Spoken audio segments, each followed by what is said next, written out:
Halo teman-teman semua, nama saya Kiyoshi Nathan Pratista.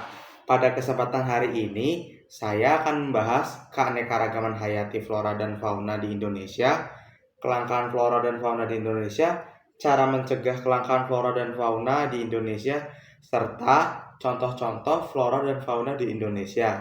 Selamat menonton! Pertama-tama, kita harus ucapkan syukur kepada Tuhan Yang Maha Esa atas alam Indonesia yang kaya dan rumah untuk flora dan fauna di Indonesia. Karena Indonesia mempunyai 17.000 lebih pulau, hutan-hutan yang kaya akan oksigen, sungai-sungai yang luas, serta lautan yang sangat kaya akan biota-biota lautnya, dan tentu saja kekayaan alam lainnya. Bahkan, menurut data saja, Indonesia termasuk rumah dan flora fauna sebanyak 25%. Tapi mengapa terjadinya kelangkaan flora dan fauna tersebut? Apa yang menyebabkan terjadinya kelangkaan tersebut? Mari kita bahas. Keanekaragaman terjadi karena perbedaan faktor genetik dan faktor luar. Faktor genetik bersifat relatif konstan atau stabil pengaruhnya terhadap morfologi organisme. Dan untuk faktor luarnya yaitu faktor spesies dan ekosistem, di mana ini terjadi karena flora dan fauna menyesuaikan tempat di mana mereka tinggal. Nah, apa perbedaan dari ketiga keanekaragaman tersebut? Mari kita bahas. Nah, pertama-tama kita akan membahas keanekaragaman tingkat gen. Apa sih yang dimaksud gen? Gen adalah materi genetik yang terdiri atas sepenggal DNA yang menentukan sifat individu. Gen dibagi menjadi dua, yaitu genus dan genom. Nah, apa perbedaan dari keduanya? Di sini, genus atau marga adalah salah satu bentuk pengelompokan dalam klasifikasi makhluk hidup yang secara hierarki tingkatnya di atas spesies, namun lebih rendah daripada famili. Sedangkan genom adalah keseluruhan informasi genetik yang dimiliki suatu sel atau organisme, khususnya keseluruhan asam nukleat yang terkandung dalam individu tersebut, seperti RNA maupun DNA. Contoh dari keanekaragaman tingkat gen adalah bunga mawar. Nah, lanjut ke keanekaragaman tingkat spesies. Yang dimaksud tingkat spesies adalah keanekaragaman walaupun berbeda-beda tapi masih tetap satu famili. Biasanya perbedaan ini ditemukan pada komunitas atau kelompok berbagai spesies makhluk hidup dalam genus ataupun famili yang sama di suatu tempat. Biasanya semakin jauh dari kehidupan manusia, keanekaragaman tingkat spesies pun semakin tinggi. Misalnya di hutan hujan tropis. Contohnya famili dari jeruk-jerukan atau sitrus, seperti jeruk nipis, jeruk sunkist, jeruk peras, jeruk bali, dan sebagainya.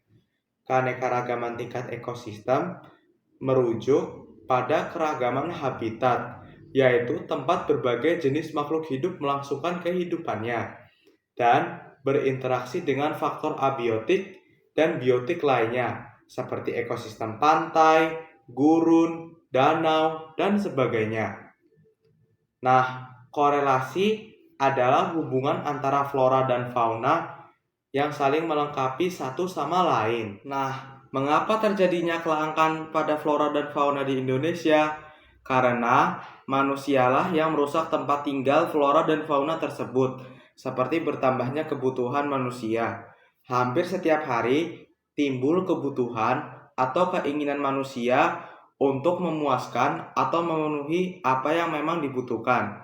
Dari sinilah muncul kelangkaan itu. Dan faktor-faktor lain seperti perburuan secara liar, pembakaran hutan, dan perdagangan satwa liar. Ini yang menyebabkan kepunahan flora dan fauna Indonesia mengurang drastis untuk 10% setiap tahunnya. Nah, untuk itu kita harus mempertahankan populasinya dengan cara sebagai berikut. Membuat konservasi in situ dan ex situ. Perbedaannya apa? Nah, untuk perbedaannya, Jika konservasi in situ adalah konservasi sumber daya genetik dalam populasi alami tumbuhan atau satwa seperti cagar alam, suaka marga satwa, taman nasional, hutan lindung, dan sebagainya. Nah, untuk konservasi ex situ sendiri adalah konservasi yang melindungi spesies tumbuhan dan hewan langka dengan mengambil habitat yang tidak aman atau terancam punah dengan ditempatkan ke perlindungan manusia seperti di kebun binatang. Selain itu, ada pun cara seperti memberikan edukasi dan sosialisasi, mendukung upaya pelestarian lingkungan, membuat penangkaran, membuat papan larangan, serta melaporkan orang yang berburu satwa langka, dan juga menghindari transaksi binatang langka. Nah, untuk flora dan fauna yang saya pilih adalah bunga anggrek tebu dan burung jalak Bali. Penasaran gimana? Selamat menonton. Nah, yang pertama saya punya flora yang bernama bunga anggrek tebu atau nama latinnya Grammatophyllum speciosum. Ini merupakan bunga anggrek terbesar di Indonesia sekaligus di dunia. Tinggi batangnya sekitar 1,5 meter hingga 3 meter. Satu rumpun anggrek dewasa dapat mencapai berat 1 ton dengan panjang rumpun sekitar 3 meter. Bunganya berwarna bintik kuning dengan bintik-bintik coklat, merah, dan merah kehitaman. Untuk klasifikasi pada anggrek tebu adalah Kingdom Plantae, divisi Spermacopita, di kelas Liliopsida, ordo Aspergillus, famili Orchidae, genus Grammatophyllum, spesies Grammatophyllum scriptum. Habitat anggrek tebu adalah hutan tropis Sumatera, Kalimantan, Sulawesi, Maluku, dan Papua. Ciri-cirinya adalah batang ortotrof berbentuk silindris menyerupai bambu dengan panjang 1-3 meter, tidak memiliki daun, memiliki ruas-ruas berwarna hijau muda, memiliki akar adventif, serabut yang berfungsi menyerap nutrisi, menempel erat pada periderm inangnya dengan bantuan filamen. Fotosintesis dilakukan oleh batang semu dengan klorofil untuk menghasilkan karbohidrat, menampilkan inflorescence terminaliter yaitu bunga majemuk dalam tandan besar, muncul dari pangkal batang. Buah kapsuler dengan polong dengan ukuran panjang 5-8 cm, berisikan biji halus dalam jumlah yang melimpah. Tumbuh secara epifit, menempel pada inang terutama pada cabang dan batang berdiameter besar. Flora hutan hujan tropis dengan dataran rendah. Orang yang pertama kali menemukan anggrek tebu adalah Frederick K. Sander dan Co. pada tahun 1893 di dekat Pulau Penang di Malaysia dengan memiliki berat mencapai 0,984 ton. Pada tahun 2000, ahli biologi Tim Laman dan ahli Phil Atkinson menemukan bunga anggrek ini di Kalimantan dengan lebar 7,6 meter dan berbunga antara 2.500 dan 5.000 bunga. Selanjutnya kita membahas fauna yaitu burung jalak Bali. Selanjutnya saya mempunyai fauna yaitu burung jalak Bali, sejenis burung pengicau berukuran sedang dengan panjang lebih kurang 25 cm dari suku Sturnidae. Ia turut dikenali sebagai curik ketimbang jalak. Jalak Bali hanya ditemukan di hutan bagian barat Pulau Bali dan merupakan hewan endemik Indonesia. Burung ini juga merupakan satu-satunya spesies endemik Bali dan pada tahun 1991 dinobatkan sebagai lambang fauna Provinsi Bali. Klasifikasi jalak Bali adalah kingdomnya Kingdom Animalia, filumnya Chordata, kelasnya Aves, ordonya Passeriformes, familinya Sturnidae, dan genusnya Leucopsar, serta spesies Leucopsar rothschildi. Nama umum jalak Bali, Rothschild myrna. Habitatnya adalah hutan mangrove, hutan rawa, hutan musim dataran rendah, dan lain sebagainya. Ciri-ciri jalak Bali adalah memiliki suaranya yang menawan dan menggunakan paruhnya untuk menggali tanah saat mencari makanan, seperti ulat maupun nektar.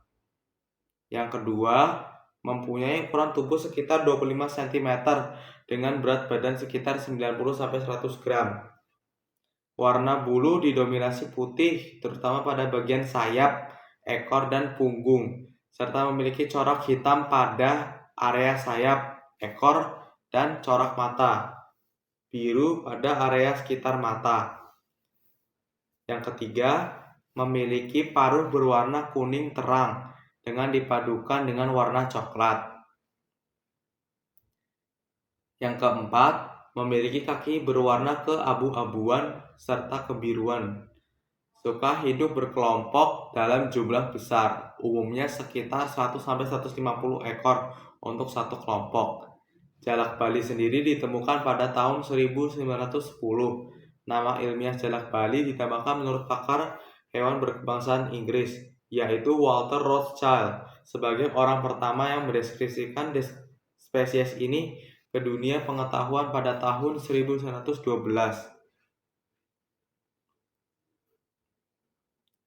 Nah, dengan contoh hewan di atas yang diambang kepunahan, tentunya kita tidak ingin terjadi kepunahan lagi. Contoh hewan yang sudah punah adalah harimau Bali dan burung kuau bergaris ganda. Sekian, terima kasih. Saya Kiyoshi pamit dan sampai bertemu di video saya yang selanjutnya. Sayangi satwa untuk kehidupan yang lebih baik. Terima kasih.